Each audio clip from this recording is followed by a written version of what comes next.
सारे आंकड़े सरकारी हैं। गैर सरकारी आंकड़े विभाजन की और भी भयानक तस्वीर पेश करते हैं।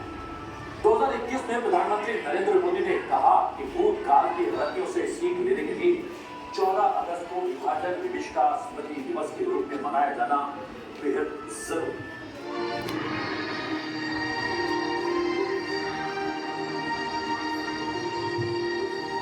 इंसान का जीवन स्मृतियों का पुंज है।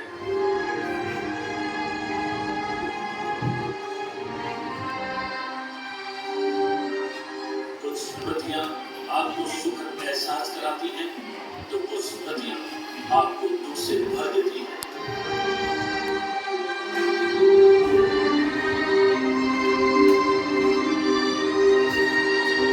ऐसी ही दुख भरी स्मृतियां हैं देश विभाजन की।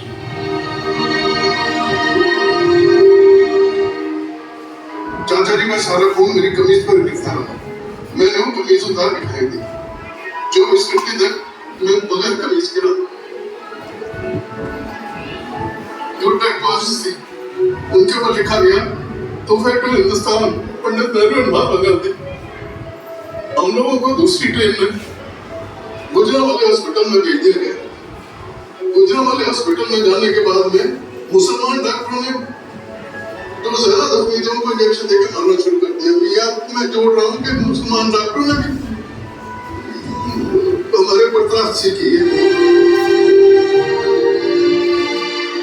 कुछ लोगों का कहना है कि जो स्मृतियां दुख पहुंचाती हैं, उन्हें बुरा सपना समझकर भूल जाना चाहिए।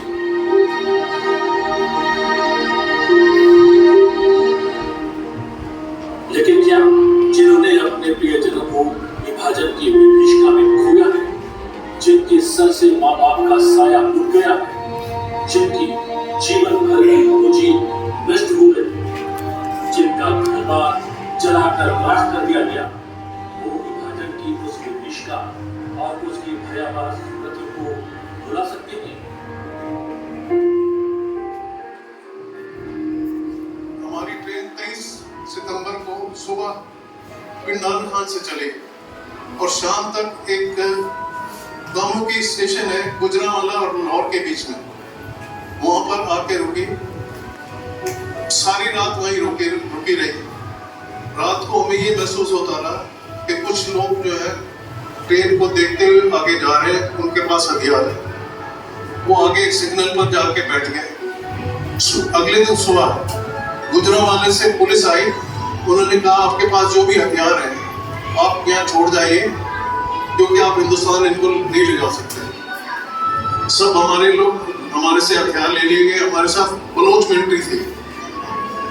हथियार लेने के बाद में उन्होंने ये कहा कि आगे हमें डर है, आगे मॉब बैठा हुआ है, उनको हम हटाने जा रहे हैं।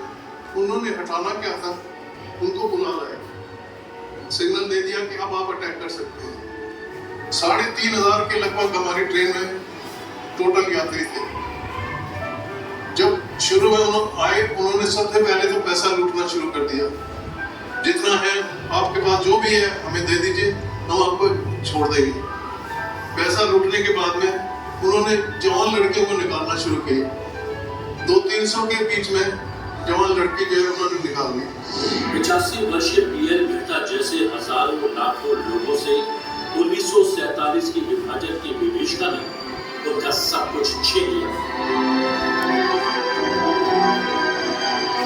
ऐसे ही लोगों में से एक है लेखक कृष्णानंद सागर, जो मानते हैं कि इतिहास की गलतियों और स्मृतियों को याद रखना बेहद जरूरी है, क्योंकि जो समाज इतिहास की गलतियों को याद नहीं रखता, वो इतिहास की गलतियों से सबक भी नहीं लेता।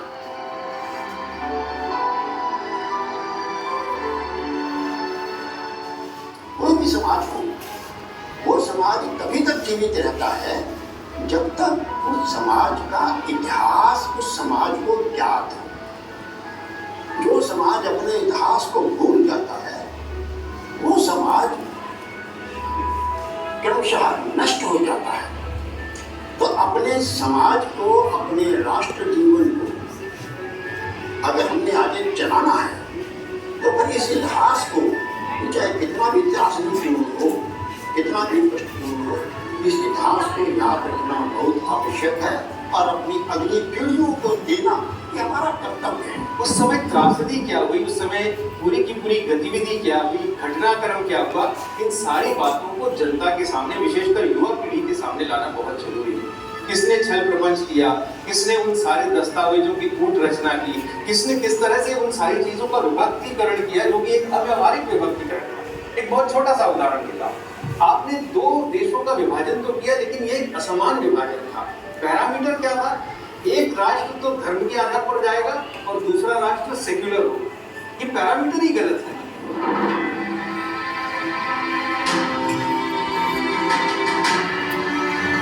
भारत का विभाजन अधिकृत रूप से 1947 में जरूर हुआ, लेकिन इस